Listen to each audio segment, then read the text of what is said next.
Shoulder जो है बड़ा यूनिक जॉइंट है आपकी बॉडी के अंदर, क्योंकि ये वो वाहिद जॉइंट है जिसकी 360 डिग्री मूवमेंट है। आप पूरे हाथ को पूरा सर्कल घुमा सकते हैं, राइट? क्यों? क्योंकि इसकी जो जॉइंट है उसकी एक साइड फ्लैट है बिल्कुल, राइट? एक साइड बिल्कुल फ्लैट है और एक साइड पे बॉल लगी हुई है, ठीक है? तो इसकी मोबिलिटी बहुत ज्यादा है, लेकिन इसका मतलब ये है, इस मोबिलिटी का मतलब कि ये जोड़ बहुत ज्यादा अनस्टेबल हो सकता है अगर इस पे चोट लगे। अच्छा, इसी तरह से इस जोड़ को स्टेबिलिटी प्रोवाइड करने के लिए अल्लाह मियां ने 4 रस्सियां लगाई हैं, ठीक है, जिसने उस बॉल को पकड़ा हुआ है, नजर आ रहा होता है ना, ठीक है, तो उसने उस बॉल को पकड़ा हुआ। इनको हम रोटेटर कफ कहते हैं, ठीक है। ये जो फ्लैट सरफेस है आपकी, इसके गिर्द आपने वो देखा होगा, रोड पे स्पीड बम्प्स देखते हैं आप, जहां पे आपको गाड़ी स्लो करनी पड़ती है, राइट? इसी तरह से इस फ्लैट सरफेस के कॉर्नर्स पे स्पीड बम्प बना हुआ है, सही, ठीक है, जिसको हम लेब्रम कहते हैं, ठीक है, ठीक है, कि ये लेब्रम है। उसका मकसद वो इसी तरह की चीज है जो घुटने में मिनिस्कस है, और अगर मैं अंदर से मिनिस्कस को दिखाऊं तो ये कॉर्नर्स पे मौजूद है और बीच में से खाली है, राइट? तो इस तरह की चीज होती है। अब ये हेड मूव कर रहा है, राइट? आपने थ्रो किया झटके के साथ, आप जमीन पे गिरे, आपको चोट लगी, आपकी 4 में से कोई एक रस्सी टूट गई, ठीक है, अब दर्द शुरू हो गया, अब वो दर्द भी हुआ। अब या तो रस्सी टूटी या आपका जो स्पीड बम्प है वो टूट गया, या इन्फ्लेम्ड हो गई, हाँ। कुछ भी हो सकता है ना, कोई भी चीज। हम तो एक्सट्रीम की बात करें तो टूट गई, और अगर हम स्टार्ट करें तो टूटी है तो वो खुद से नहीं जुड़ सकती, नहीं, यही प्रॉब्लम है। याद रखिए, जिंदगी भर वो दर्द लेके चलता रहता है। हाँ, ना सिर्फ दर्द लेके चलेंगे, बहुत सारे प्रॉब्लम्स है ना, क्योंकि अब ये अगर टूट गया है तो अब ये डिसबैलेंस होगी। अब अगर आप हाथ चलाएंगे तो बजाय इसके कि वो इस गोले में रोटेट करे, वो ऊपर भी जाएगा, नीचे भी होगा, तो वही फ्रिक्शन बढ़ेगी जॉइंट में, तो जॉइंट को खराब करेगा। क्योंकि डिसबैलेंस हो गई ये चीज, तो वो पेन कर रही है आपको, ठीक है। या आपका वो जो स्पीड बम्प इसके साइड पे बना हुआ है वो टूट गया। आपने देखा वो जब स्पीड बम्प बने हुए होते हैं, अगर वो बीच में से टूट जाए तो मोटरसाइकिल सवार जो इसके बीच में से निकल जाते हैं, राइट, कि वो बम्प के ऊपर ना जाना पड़े उनको, ठीक है। इसी तरह से ये जो हेड होता है ना, ये भी वही जगह ढूंढ रहा होता है बाहर निकलने की। उसको जैसे ये सेंस होता है कि ये यहाँ से टूट गया है, तो सर्टेन मूवमेंट में वो बाहर निकल जाता है। तो आपने बहुत ज्यादा सुना होगा कि लोगों के कंधे बार बार उतर जाते हैं, कंधा उतर जाता है, कंधा उतर जाता है। बच्चों के साथ भी होता है, बच्चों के साथ भी होता है, क्योंकि उनके कमजोर होते हैं। नहीं, यही बात है। अल्लाह मियां की कुदरत ऐसी है कि बच्चे कमजोर हों या बहुत ज्यादा मोटे हों, जो चीज बनी हुई है उसका काम वो अपना काम करेगी। अगर वो कंधा उतर गया है तो इसका मतलब ये है कि वो स्पीड बम्प टूट गया है, और उसकी वजह से वो कंधा उतर गया। बाद दफा कंधा जाके फंस जाता है, तो वो कंधा फंस गया, फिर वो इमरजेंसी में जाते हैं, वहाँ पे कंधा बिठा लेते हैं, एडजस्ट करते हैं। हाँ, मेरी बेटी का ये निकल रहा था, 2-3 दफा सर्जन ने बिठाया, ठीक है। तो वो कंधा जो है ना उसका बैठ गया, एल्बो के साथ भी हो सकता है।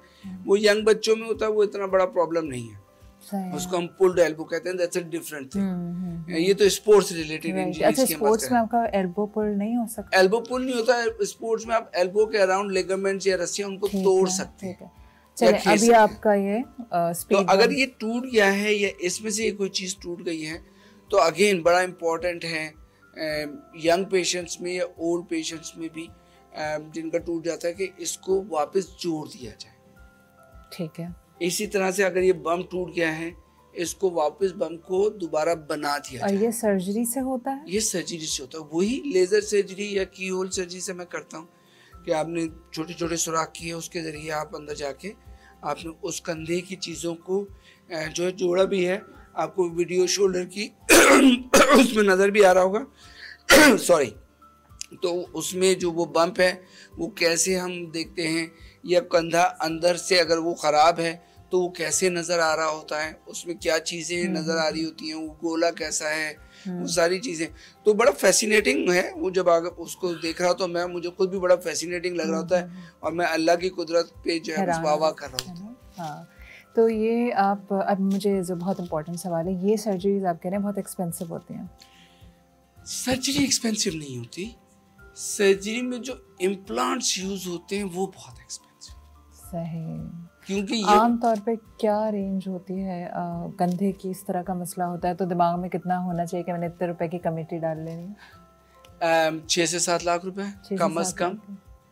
एंड देन योर कंधा is absolutely fine, absolutely fine. ये आप की होल सर्जरी की बात, की होल सर्जरी की बात कर रहा हूं। ठीक है, और घुटने के भी अराउंड यही प्राइस? अराउंड ये प्राइस होता है, बढ़ सकता है, कम नहीं हो सकता। अच्छा, सही। बढ़ सकता है, कम नहीं हो सकता। कितना अरसा लगता है रिकवर होने में कम्प्लीटली? 2 से 2.5 महीने। ठीक है, तो आपने सर्जरी कराई, 3 महीने का समझा आप? 3 महीने का cycle, and then you can play sports again. जी बिल्कुल, मेरे पास पेशेंट्स जो हैं वो मिडल ईस्ट से, अमेरिका से, पाकिस्तान के मुख्तलिफ शहरों से वो लोग आते हैं जिनके कंधे बार बार उतर रहे हैं, या उनके रोटेटर कफ का टीयर हो गया है, वो रिपेयर होता है, एंड उसका 2 से 3 महीने में वो हीलिंग प्रोसेस होता है।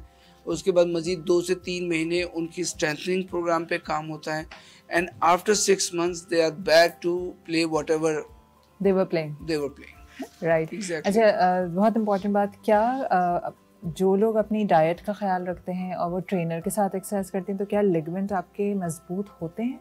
लिगामेंट, देखिए लिगामेंट आपकी बॉडी की सबसे मजबूत स्ट्रक्चर लिगामेंट्स है, क्योंकि उनका काम लोग तोड़ लेते हैं। और वही देखिए, एक्सीडेंट है ना, ये हो सकता है, ये वो इस पे डिपेंड करता है कि किस कदर फोर्स वहाँ पे गई है। तो ये हमें सोचना चाहिए कि कितनी फोर्स के साथ वो चोट लगी थी कि लिगामेंट टूट गया।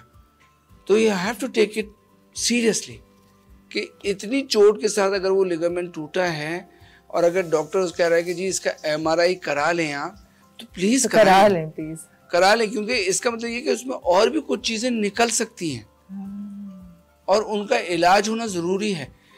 हमारे पास अभी गवर्नमेंट सेक्टर में स्पोर्ट्स इंजरीज के हवाले से इतना काम नहीं हो रहा। गवर्नमेंट हॉस्पिटल्स में शुरू हो गया है, लेकिन अभी इस लेवल पे नहीं हो रहा, क्योंकि इम्प्लांट्स महंगे हैं। पेशेंट्स को जो गवर्नमेंट हॉस्पिटल्स में जा रहे हैं उनका अफोर्डेबिलिटी का इशू होता है, वो अभी अवेलेबल नहीं है। अगर ये उस पैमाने पे अवेलेबल हो जाएं तो बहुत सारे लोगों का फ़ायदा हो जाएगा। ऑफ कोर्स कि जो गरीब का बच्चा है उसको भी इलाज जो है ना वो प्रॉपर्ली हो जाएगा। और स्पेशली क्रिकेट तो सब खेलते हैं और चोटें भी लगती हैं। और हमारे स्पोर्ट्स के ज़्यादातर जो प्लेयर्स हैं, स्टार प्लेयर्स हैं, वो बड़े मुतवस्सित तबके से बिलोंग करते हैं। गली मोहल्ले में खेलने वाले बच्चे होते हैं जो कि स्कूल से भाग रहे हैं या वो खेल रहे हैं और वो बड़े बड़े स्टार बनते हैं।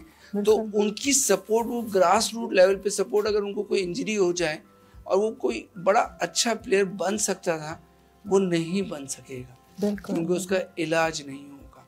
तो अगर गवर्नमेंट सेक्टर में हम इस तरह का काम कर लें, सिंध गवर्नमेंट हेल्थ सेक्टर के ऊपर बहुत काम कर रही है, तो अगर इस चीज़ को भी कंसीडर करना चाहे तो मैं समझता हूँ कि जो है इससे अवाम उन्नास का तो बहुत फ़ायदा होगा।